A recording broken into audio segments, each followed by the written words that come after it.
Kung Chua, you mentioned about, sabi niyo po kanina, walang dahilan para antayin ng Senado kung ano yung magiging desisyon ng Korte Suprema dahil wala naman TRO na nilalabas. Dapat mag-proceed na yung trial forthwith hanggat hindi ito pinahinto ng Kamara, ay ng Korte Suprema. Kong Ridon, you also said they just have to do their constitutional mandate, try and decide. Naka-fifth month rin na po yung impeachment complaint doon sa Senado since you filed it po last February.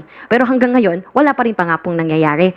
So ano po ba, since we're talking about the constitutionality of everything, wala po bang gagawin ang House or may gagawin po ba ang Kamara para man lang questionin din po yung aksyon ng Senado sa hindi pa rin po nila pagpapatuloy ng impeachment trial? Kung kukwestiyonin po namin, di panibagong pagdidelay na naman ang mangyayari. Kaya sa totoo lang, lahat naman po tayo nag-aabang na, nag-aantay na, lahat naman po ng hinihingi ng ating mga kagalang-galang na Senator Judges, lalo-lalo na ng ating Senator Judge, Senate President, ay kinukomplay naman po natin. Hanggat may kukumplay po natin.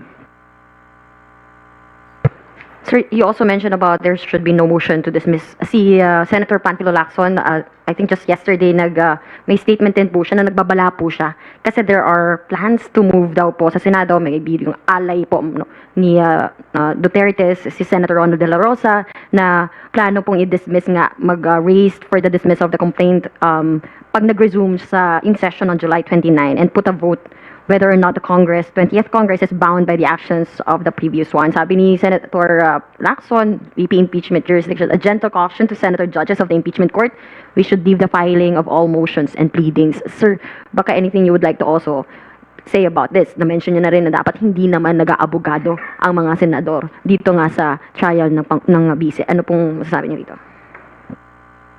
Subaybayan ang susunod na kabanata.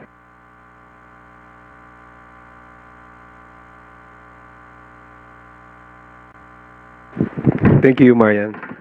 Gab Lalu from Inquirer. Please proceed.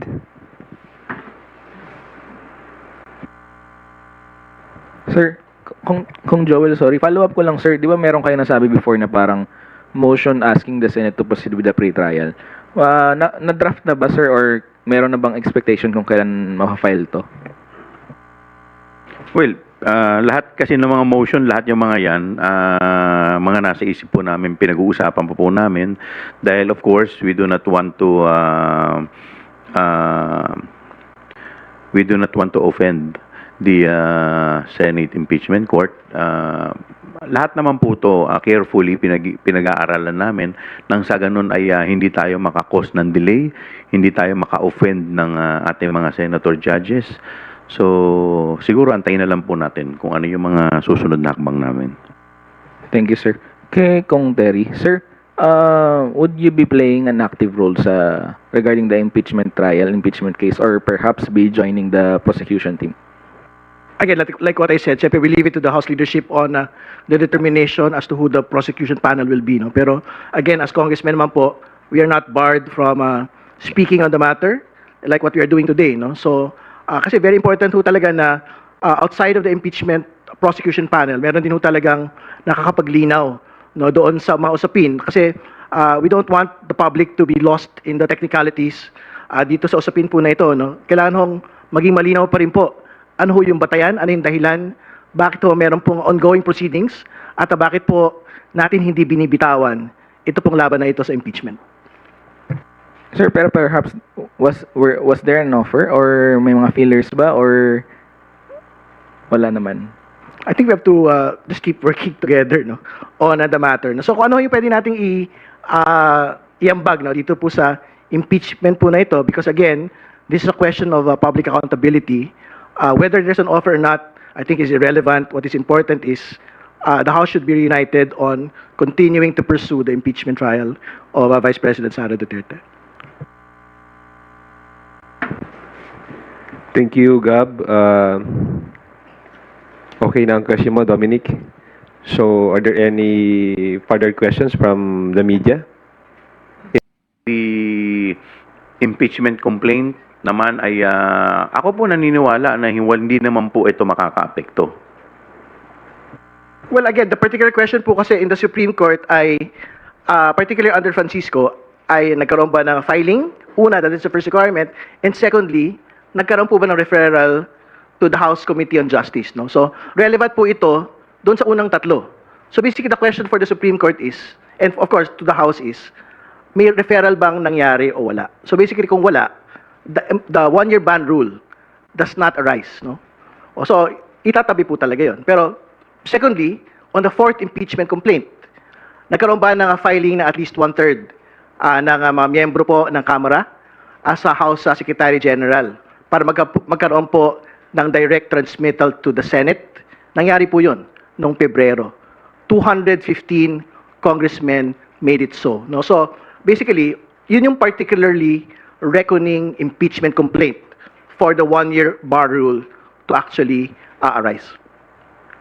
Last on my part na lang po. Kung kayo po, Kongs, ang tatanungin, would you want the Supreme Court to act on the petitions filed against the impeachment case of Vice President Sara Duterte even before the trial begins?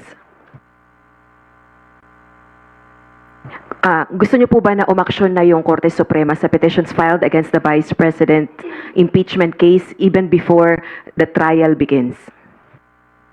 Well, mas maganda para at least ma-resolve na itong issue sa one-year bar rule para at least matanggal na po sa isip at hindi na po magamit itong issue na to para maantala ang impeachment complaint.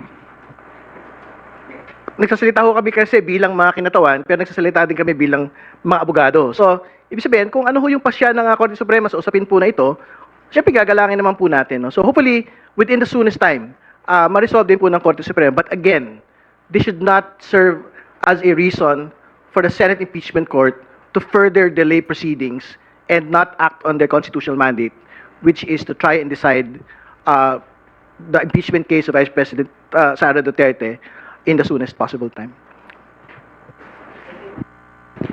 Thank you, Rose. Haji Camino from Brigada, please proceed with your questions. Good morning po mga Kongs. Recently po naging issue yung unmodified opinion na rating po ng Commission on Audit sa Office of the Vice President. Ang tanong lang po, and of course yung palasyo po kasi parang sinabi na rin po na nilinaw na po na hindi po nangangahulugan na kapag nagbigay po ng unmodified opinion ay lusot na po doon sa tinatawag na mga irregularities sa paggastos po ng pondo ng OVP. Pero ang tanong ko lang po with regards to your reaction din po, hindi po ba maapektuhan yung mga na-reveal dun sa mga hearings ng Good Government Panel dito po sa nilabas na unmodified opinion ng COA sa OVP? Thank you po. Hindi naman po dahil unang-una hindi porke sinabing unmodified ibig sabihin wala nang problema dahil kung wala pong problema yung pagkakagamit po ng pondo ng OVP, di sana hindi rin po naglabas ng notice of disallowance ang COA. So maliwanag naman po ang ating naging mga issue sa ating impeachment complaint sa mga articles. Ito po yung nilatag natin. Ang pinakamaganda po dito ay sagutin po nila ng maayos. Well, sususugan ko lang yung binabanggit po ni Congressman Joel at banggitin natin yung ibig sabihin ng unmodified opinion. Ibig sabihin po nito, or unqualified opinion, ibig sabihin lang po nito ay yung pong financial statements are prepared in all material respects in accordance with the applicable financial reporting framework. So basically, katulad ng binabanggit po ni Congressman Joel, sumunod ka lang dun sa framework kung paano ho dapat ina-audit yung ahensya. So, walang problema doon. Pagka lumabas ka doon, edi magkakaroon ka ng lalabas ka doon sa binabanggit na unqualified or unmodified opinion. No? Pero again, hindi ibig sabihin nun, wala nang, yung notice of disallowance doesn't exist. No? Yung 73 million na pinapasoli, pinapasoli pa rin po hanggang sa araw na ito. So ibig sabihin, iba hong ruta yun, ibang batayan kung bakit po may ganun pong notice of disallowance na ibinigay dito po sa OVP. Follow-up lang po. So sa makatwid, kahit po gamitin ng company VP Sara ito pagdating ng impeachment trial na kumbaga nakakatanggap nga po sila ng ganitong rating mula sa COA, hindi pa rin po ubra yun? Sa akin po paniniwala, hindi po. Dahil paano po nila ipaliliwanag kung paano nila ginamit o ginasta yung 125 million in 11 days. Kahit naman po hindi tayo auditor, kahit hindi naman po tayo COA, tingin ko naman po, hindi naman po kinakailangan maging matalino para masabi na wala, no, ito may problema o wala. Again, babalikan din ho natin yung ilan po sa mga ebidensya, no, particularly doon sa paggamit po ng mga safe houses. Ang pinag-uusapan ho natin sa safe houses dito, ang presyo ng upa, parang presyo ng upa sa mga exclusive na mga village, sa mga condo ho sa BGC. 450,000, 500,000 per month, no? So, I'm quite certain yung po mga safe houses na alam po ng mga intelligence and law enforcement personnel po natin, parang hindi naman ata ganun. Yung pong upa sa ganito po mga klase ng mga safe houses po natin. Thank you, Haji. We will now take questions from Tina Panganiban Perez of GMA7. Kong Chua, good morning po. Sir, hingi lang po ako ng update doon sa pag-draft ng House, ng reply doon sa notice ng Supreme Court. Kumusta na po? And can you give us some highlights doon sa magiging reply niyo? Because some of those na information na hinihingi ng SC, like both of you said, na banggit na ng House in the past, na ipaliwanag na rin in the past. Well, actually, inaayos pa po ito. Mostly po ay hindi lang naman po sa House, maski po sa Senate. So yung mga hinihingi po nilang requirement, like for example, yung mga dates, ay ito po ay ma-verify po ito doon po sa Secretary General. So sila po yung primary na kung titignan po ninyo doon sa compliance, sa kanila po mostly yung mga dokumento na hinihingi. Sir, karamihan po sa information na hinihingi ng Supreme Court concerns the first 3 complaints. Nasabi na po ni SecGen na no rules were violated doon sa impeachment complaint, sa articles of impeachment. Your thoughts po?